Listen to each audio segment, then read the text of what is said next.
Bonjour, donc on va continuer toujours dans le troisième chapitre, le métamorphisme et sa relation avec la tectonique des plaques. Donc on a étudié dans le cours les roches métamorphiques qu'on les trouve surtout dans les zones de montagne. Des roches métamorphiques ont des propriétés et des structures qui sont typiques. Donc on va voir les roches métamorphiques et leur type et aussi les caractéristiques de chacun d'eux.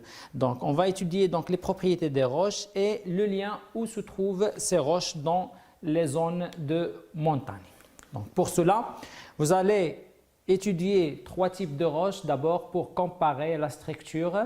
Donc vous avez le schiste qui est une roche ici, vous la voyez, donc c'est une roche qui est feuilletée, formée de plusieurs plans. Donc elle est aplatie, d'accord? Elle est facile à casser aussi, donc selon des plans appelés des plans de schistosité. Au microscope, on peut voir que cette roche elle est formée de plusieurs minéraux de petite taille. Mais vous voyez toujours qu'il y a une orientation de ces minéraux. Ça veut dire on voit qu'il y a des lignes dans la structure appelée des lignes de schistosité ou bien des plans de schistosité.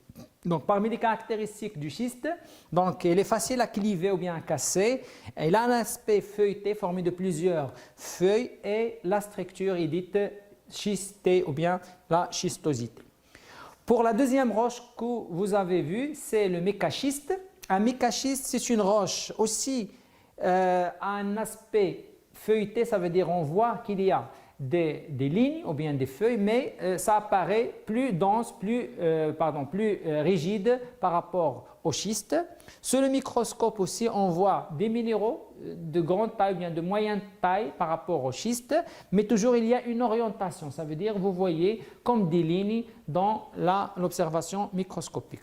On dit que le mécaschiste est une roche qui est solide, un aspect feuilleté et une structure aussi schistée mais avec un début de foliation.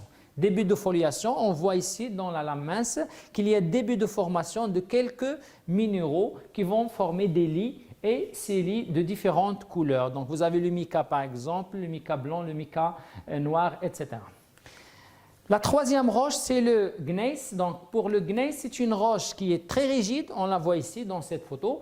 Donc, c'est une roche qui a une orientation toujours. Donc, elle est feuilletée. On voit des minéraux à l'œil nu. Ça veut dire que la taille des minéraux ici, elle est grande. Donc, elle est visible à l'œil nu. Avec plusieurs lignes sombres et des lignes claires. Donc, on parle ici de lits. Donc, il y en a plusieurs lits où la structure est dite foliée. La même chose au niveau de la lame mince, on voit la présence de plusieurs couches ou bien des lits sombres formés d'un minéral qui est sombre, le mica aussi. Vous voyez le quartz qui va former un lit qui est clair. Donc comme les caractéristiques, la structure du gneiss est une structure qui est foliée avec alternance de bandes sombres et de bandes claires. On peut ajouter que la roche elle est très dure, consolidée. Donc, les caractéristiques de ces roches métamorphiques. Donc, on a plusieurs types d'études. Donc, d'abord, on va étudier la composition chimique de ces roches. Pour le schiste, mécaschiste et le gneiss, on peut ajouter aussi l'argile comme roche sédimentaire. Donc, elles ont presque la même composition chimique avec une dominance de deux types de minéraux, de deux types d'éléments chimiques, c'est le silicate et l'alumine, le silicium et l'aluminium. Donc, on dit ici que les trois roches métamorphiques ont la même composition chimique. D'accord? On peut déduire ici que ces roches ont la même origine. Pour l'étude minéralogique, les trois roches n'ont pas la même composition minéralogique. Donc, on voit par exemple dans le schiste, il y a le quartz, le séricite et le chlorite. Et pour le mécaschiste, il y a toujours le quartz, mais il y en a d'autres types de minéraux comme le muscovite ou bien le mica blanc et la biotite, le mica noir, etc. Le gneiss, la même chose, on va trouver d'autres minéraux. Donc, on peut dire ici que la composition minéralogique de ces trois roches est différente. Ça indique quoi comme conclusion? On peut dire que les conditions de formation de ces trois roches sont différentes. D'accord?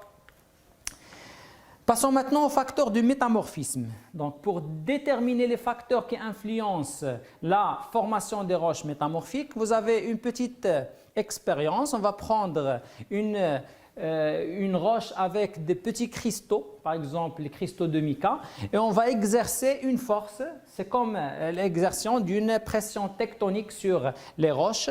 On voit tout simplement que les minéraux qui se trouvent dans la roche sont orientés après l'exertion de la pression. Ça veut dire, au départ, les minéraux sont aléatoires, mais après l'exertion et la supposition aux pressions, il y a orientation et formation tout simplement de la structure schistée. D'accord? Donc, on peut conclure que la pression entraîne tout simplement le changement de la structure, la schistosité.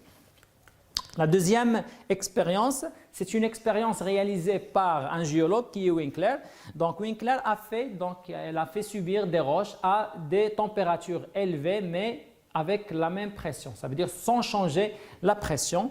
Qu'est-ce qu'elle a remarqué? Donc elle a remarqué qu'à 570 degrés Celsius, il y a apparition de nouveaux minéraux. Ça veut dire quand on augmente la température, il y a apparition de nouveaux minéraux et il y a disparition d'autres minéraux. La même chose à 700 degrés Celsius, il y a apparition de minéraux, mais il y a aussi une fusion partielle de la roche. Donc, c'est quoi ici le rôle de la température à partir de cette expérience? Donc, la température entraîne un changement tout simplement de la composition minéralogique des roches.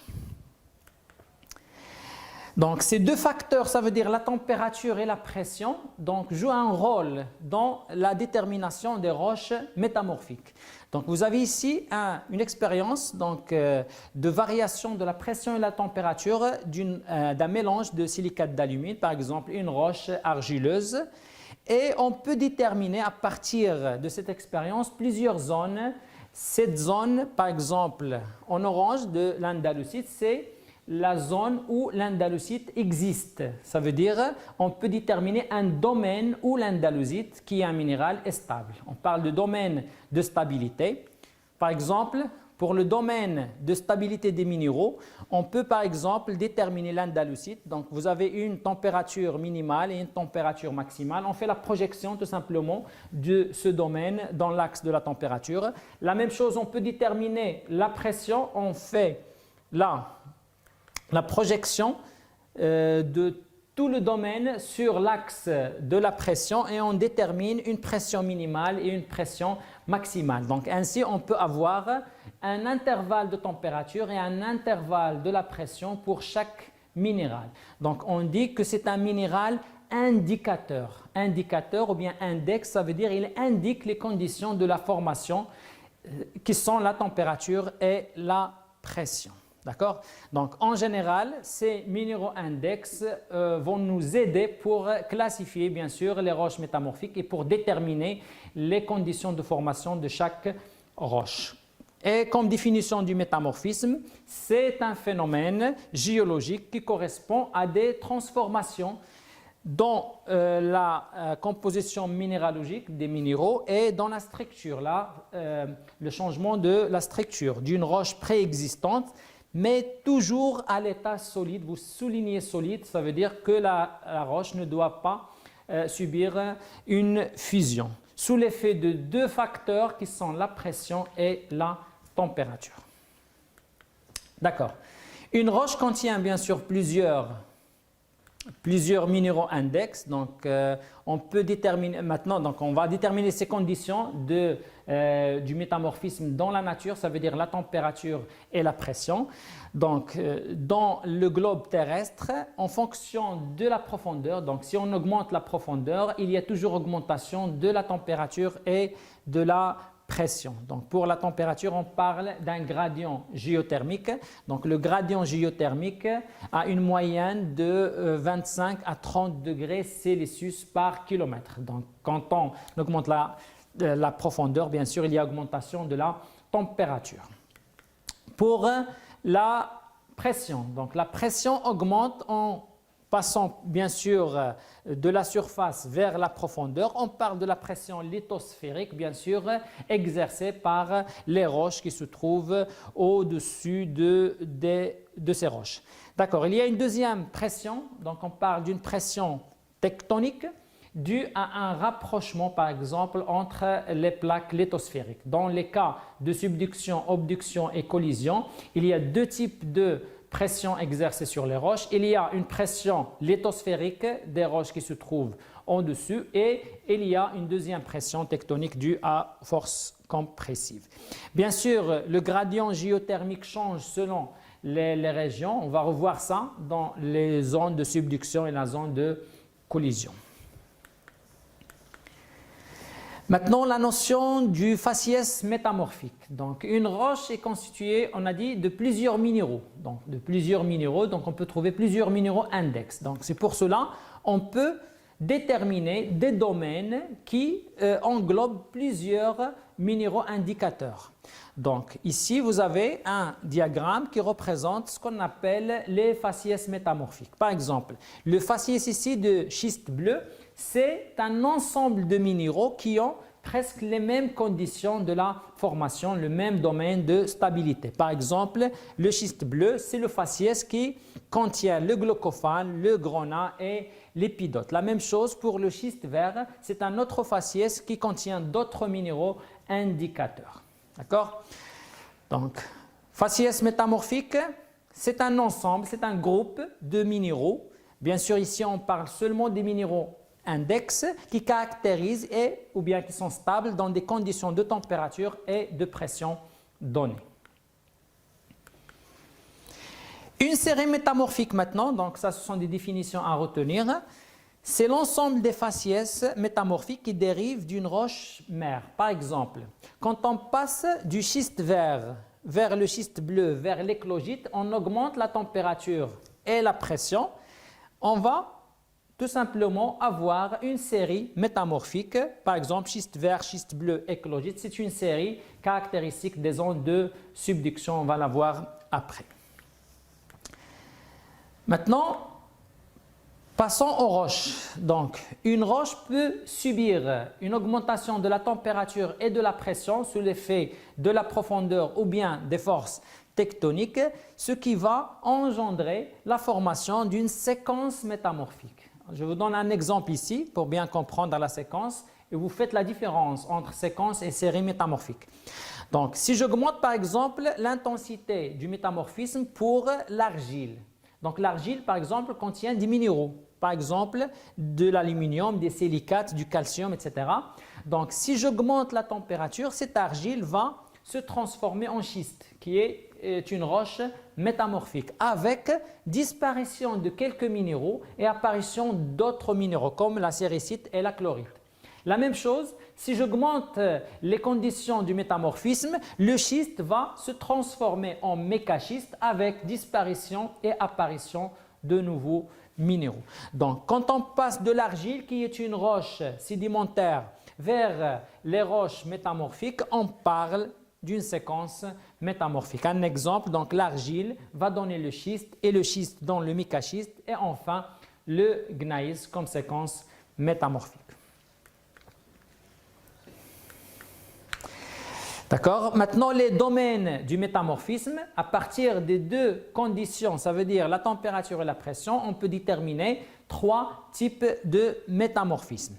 Donc, à partir de ce document, donc vous avez le premier type de métamorphisme où il y a augmentation de la température, mais avec une pression qui est faible. On parle d'un métamorphisme thermique. Il y a un autre terme pour le métamorphisme thermique, on parle aussi du métamorphisme de contact, c'est-à-dire basse pression et haute température.